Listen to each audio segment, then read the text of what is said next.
سلام، زه ضیا شمس یم. ما ټولنپوهنه لوستې. هماغه علم چې د افغانستان غوندې د ټولنو د بدلون لپاره ورته جدي اړتیا ده. موږ د خپلو موقعیتونو د پیژندنې لپاره اجتماعي علومو ته اړتیا لرو. په اوسنیو بحثونو او دغه درسونو کې چې یو خاص لړۍ انتخاب شوې ده، پیل له دې کوو چې ټولنپوهنه څه شی ده، څنګه ټولنیز علوم منځته راغلي دي، څنګه یې مرحلې طی کړي دي، ډېر لنډ او مختصر. اما تر ټولو ډېر مهمه دا ده چې د ټولنپوهنې مهمې پوښتنې کومې دي.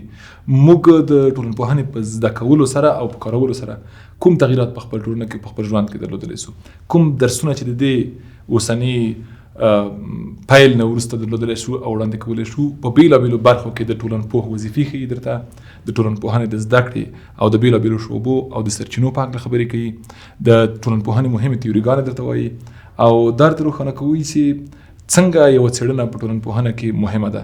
تر ټولو ډېرې مهمې خبرې د دغه علم دا دي چې هره ټولنه خپل سرنوشت، خپله پوهه، خپل مسیر، خپل عدالت او خپل وګړي لري.